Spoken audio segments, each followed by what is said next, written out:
Alright, let's talk about the basics of downstream processing. Previously, we've talked about transformation and expression of genes of interest or to achieve certain products in cells. Downstream processing happens after these steps. So basically from the complete cell to the purified product. All of these steps are called downstream processing. And to get a better insight, we will look at a downstream processing flowchart and talk about every step. So first of all, we have a question. Our product, maybe we have produced a protein in some sort of cell. Our product, is this an intracellular product or is it an extracellular product? So is it inside of the cell or does the cell export it into the medium?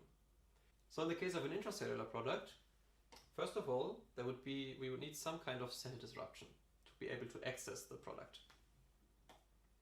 Cell disruption can be achieved via many different ways, and the way which you choose depends on the makeup of the cell. For example, more stable cells with thick cell walls, for example, you would need some sort of mechanical or physical process for cell disruption. In the case of, for example, gram-negative cells, which are a little bit more fragile, you could also use chemical or enzymatic processes. Enzymatic processes can also be used to break down cell walls of bacteria as well.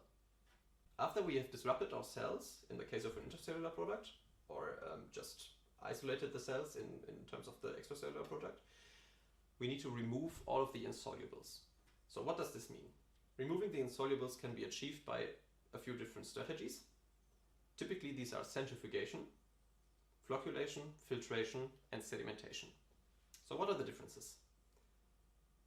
In the case of an extracellular product, we would have to get rid of the cells. So we can use the property that the cells are heavier than the product, for example, and use centrifugation or sedimentation to get rid of them. We could also use the property that cells are bigger than our product and therefore filtrate them. On the other hand, if we have a disrupted cell, because we had an intracellular product, there's much more debris in the solution. These are, for example, fragments of the membrane or heavy proteins like the ribosomes, or for example DNA, or remains of the nucleus. Typically, the removal of insolubles for such a mixture is not achieved in one single step, but rather by a series of 3 to 5 steps of centrifugation, each with a different velocity, to get rid of the fractions one by one. After the removal of insolubles, we want to isolate our product. This can, for example, be achieved by different techniques, such as adsorption, so where the product should stick to some kind of surface, evaporation, where we evaporate the liquid that is in the solution, precipitation, where we use high ionic strength to basically let the product precipitate, or we use a membrane filtration. What is the difference between a normal filtration and a membrane filtration? A normal filtration would look something like this, where you have some sort of filter, and the mobile phase runs orthogonally to the filter membrane. Some particles get trapped in the filter or cannot pass through the filter, while other particles can get through based on their size. This poses a problem.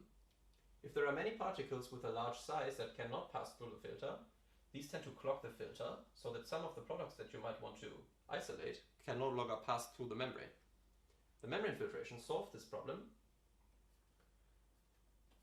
by directing the flow of the mobile phase parallel to the membrane, such that the smaller particles can still pass through the membrane, but the larger particles are directed away from the membrane or from the filter. Alright. After isolation, there comes some purification and concentration steps. So the purification could, for example, be achieved by chromatography, precipitation, or membrane filtration. And also keep in mind that there's usually not just one step of purification or concentration. Later we will talk a bit more in depth about the chromatography steps that you could use.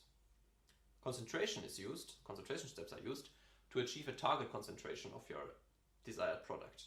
This could, for example, be that you need a high concentration to continue working in the laboratory for a specific test or experiment, or that you want to have a high yield, of course, or in an industrial sense, for example, pharma-grade products need a very high target concentration and very few trace substances.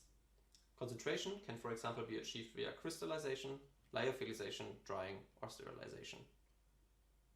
combination of many different steps of these two categories is also possible. After the concentration, you have arrived with your final purified and isolated product. Here you can see the four main categories of chromatography.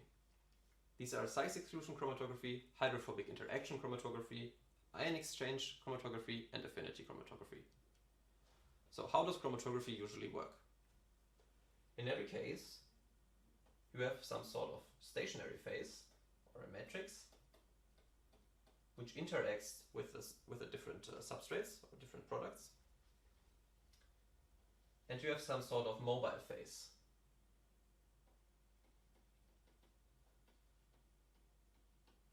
The mobile phase moves through the stationary phase. Some of the proteins, based on their different properties, adhere to the matrix while others don't. This can be used to separate different types of proteins and to ultimately separate your product from all the rest. In the case of size exclusion chromatography, the mobile phase is pushed through the stationary phase, and there are a lot of little gaps, these gaps here, a lot of little gaps in the matrix gel. The smaller particles, like these particles, they can diffuse through those gaps, and therefore they need a longer way to reach to the end of the matrix, while the bigger particles cannot diffuse into all of the little gaps, and therefore get pushed through earlier than the smaller particles. The hydrophobic interaction chromatography is based on the hydrophobicity of the surface of proteins.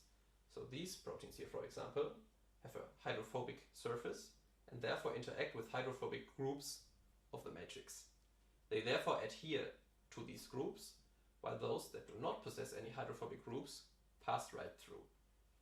So if you know that your target protein is hydrophobic, for example, you can first let all the non-hydrophobic proteins pass the matrix and then elute your target category of protein.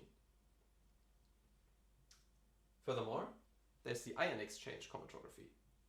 If you know that your protein has some sort of surface charges, for example negative charges as in this case, you could work with a chromatography matrix that has positively charged groups.